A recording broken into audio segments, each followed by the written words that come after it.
Hola, bon dia, bona hora a tothom. Avui us vull parlar d'una paraula, egosa.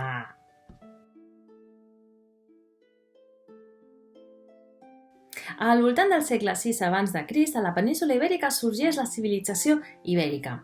Tot i la personalitat pròpia dels ibers, cada poble mantindrà les seves característiques pròpies i els seus trets regionals.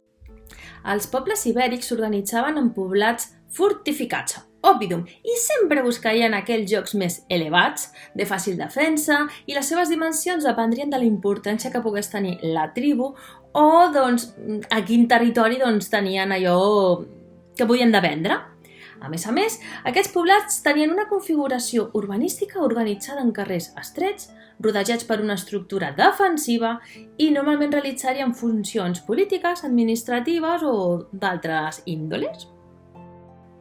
Van desenvolupar la seva pròpia escriptura, tenien un alfabet propi.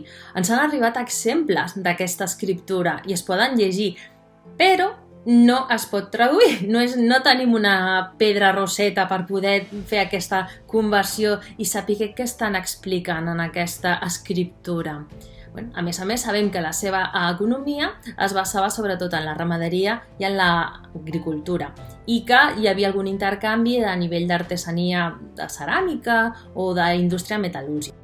En el segle V abans de Crist, es creu que en el que seria la ubicació actual del conjunt monumental de les esglésies de Sant Pere podria haver hagut un poblat íber, aquest Egosa, que coneixem, els terrassencs i terrassenques, i una mica aquesta referència la tindríem amb una cita que va fer Claudi Ptolomeo, ara ja fa bastant de temps, sobre el segle II després de Jesucrist, que parla d'Egosa.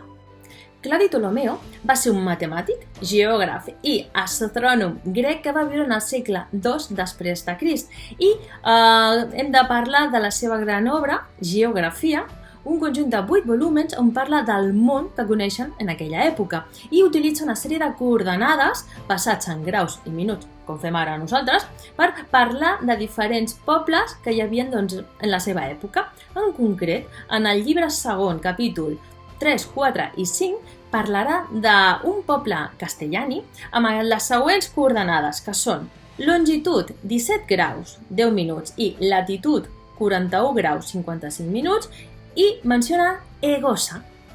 A part d'Egosa, també parla de Rubricati, del territori de Laietani, el que seria Rubí. També parla d'unes ciutats properes al que és l'entorn d'Egosa, que van ser Sebedunum, Basse i Besera. Gràcies a tots els treballs arqueològics que s'han anat fent a la ciutat de Terrassa, s'ha pogut arribar a la conclusió que Egosa, aquest òpidum, aquest poblat fortificat, estaria ubicat just on tenim les esglésies de Sant Pere. Imagineu bé, tenim aquest poblat en un lloc elevat.